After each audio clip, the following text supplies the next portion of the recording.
आज हम हिंदी पाठ्य पुस्तक का दूसरा पाठ पढ़ेंगे जिसका नाम है दानी पेड़।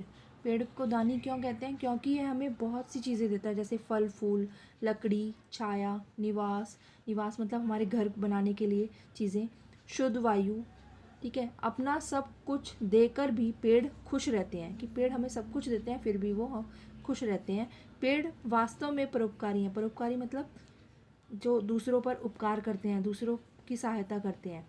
और हम लेखक इसमें बोल रहा है कि और हम क्या करते हैं? हम पेड़ों को काटते जा रहे हैं। क्या हम भी पेड़ों की तरह परोपकारी नहीं बन सकते? कि हम भी पेड़ों की तरह परोपकार नहीं कर सकते, दूसरों पर उपकार नहीं कर सकते? यही संदेश इस पाठ में दिया गया है। यह एक बहुत सुंदर कहानी है, आप इसे ध्यानपूर्वक सुनिए और समझिए। एक पेड़ था, वह एक छोटे लड़के को बहुत प्यार करता था।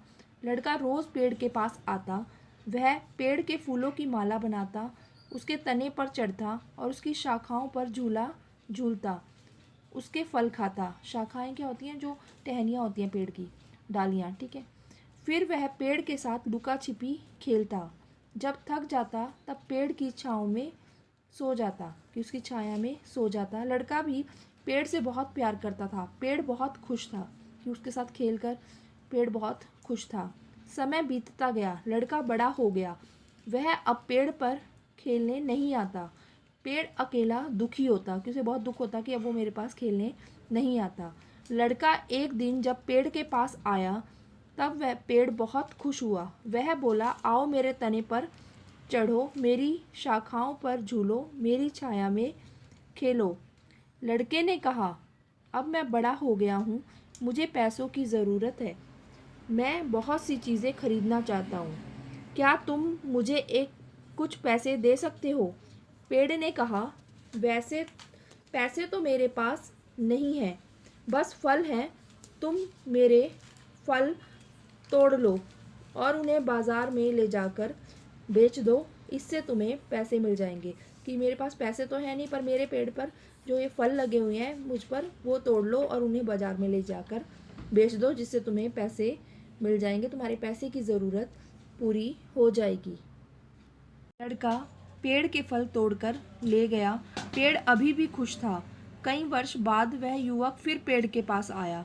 उसने पेड़ से कहा, मेरी शादी होने वाली है, मुझे एक घर चाहिए, क्या तुम मुझे एक घर दे सकते हो? कि वो जो लड़का था वह जब बड़ा हो गया तो उसने आकर पेड़ को कहा कि मेरी शादी होने वाली है, मुझे घर चाहिए, क्या तुम मुझे एक घर दे सकते हो? तो पेड़ ने कहा, घर तो मेरे पास है नहीं, लेकिन तुम चाहो तो मेरी शाखाएं काटकर उनसे घर बना सकते हो, कि मेरी टहनियाँ काटकर तुम अपना घर बना सकते हो।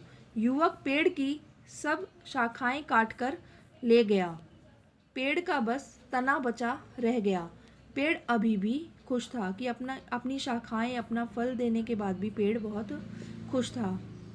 बहुत साल बीत गए, लड़का अधेड़ उम्र का आदमी बन गया, कि वो युवक की अवस्था को पार कर गया। उस अवस्था को हम क्या कहते हैं? अधेड़ उम्र का। ठीक है, एक दिन वह पेड़ के पास आया और बोला, मुझे मछली पकड़ने के लिए एक नाव चाहिए, क्या तुम मुझे एक नाव दे सकते हो?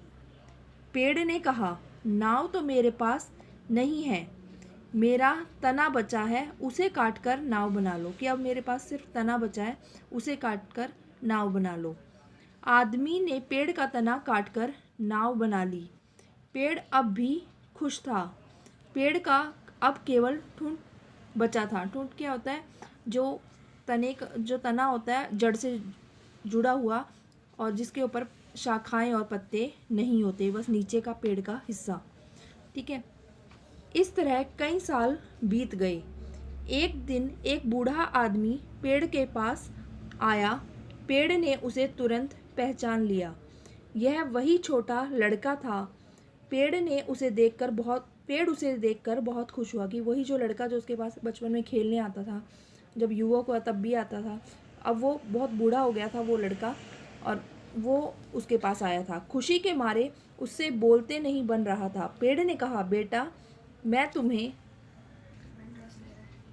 कुछ देना चाहता था, परंतु अब मेरे पास बचा ही क्या? मेरे फल नहीं बचे जिन्हें तुम खा सको, मेरी शाखाएं नहीं रही जिन्हें तुम लटक कर झूल सको, क्योंकि फल भी उसने उस लड़के को दे दिए थे और वो शाखाएं भी उसको घर बनाने के लिए दे दिए थे। मेरा तना भी नहीं बचा जिस पर तुम चढ़ सको, क्योंकि तने से उसने क्या बना लिया था, नाव बना ली थी उस लड़के ने। बताओ मैं तुम्हें क्या दूं, कि अब मेरे पास कुछ नहीं बचा, मैं क्या दूं। बूढ़े आदमी ने कहा, तुम देख रहे हो मेरी हालत, मेरे सब दांत गिर चुके हैं, मैं अब फल भी नहीं चबा सकता। अब मेरी उम्र शाखाओं से लटक कर झूलने की नहीं रही, तने पर चढ़ने का दम अब मुझ में नहीं रहा, मैं बहुत थक गया हूँ, मुझे बस आराम से बैठने और सुस्ताने के लिए एक जगह चाहिए। कि अब मैं इन चीज़ों को नहीं चाहता, ना मुझे फल चाहिए, ना शाखाएं और ना ही तना, मुझे सिर्फ सुस्ताने के लिए, आराम से बैठने के लिए एक जगह चाहिए। तो फिर आओ मेरे ठुंड पर शांति से बैठो।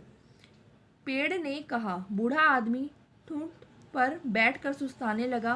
पेड़ अब भी बहुत खुश था कि अब उसके पास सिर्फ वो बचा था और उसी पर वो ठूंठ पर ही बिठाकर भी वो पेड़ आज भी बहुत खुश था कि उसके अंदर परोपकार की भावना पेड़ के अंदर बहुत ज़्यादा थी, अपना सब कुछ देने के बाद भी वो खुश था।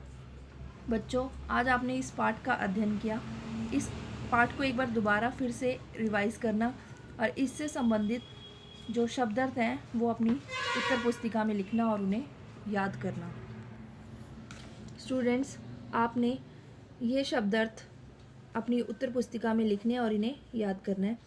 सबसे पहले है शाखा, डाली, छांव, छाया, अधेड़, युवा अवस्था को पार किया हुआ व्यक्ति और ठुंड, पेड़ के तने का जड़ से लगा वह इस हिस्सा जिसमें शाखाएं और पत्ते नहीं हों, और सुस्ताना, आराम करना। आपने ये 5 वर्ड मीनिंग अपनी नोटबुक में लिखने हैं और इन्हें याद करना है।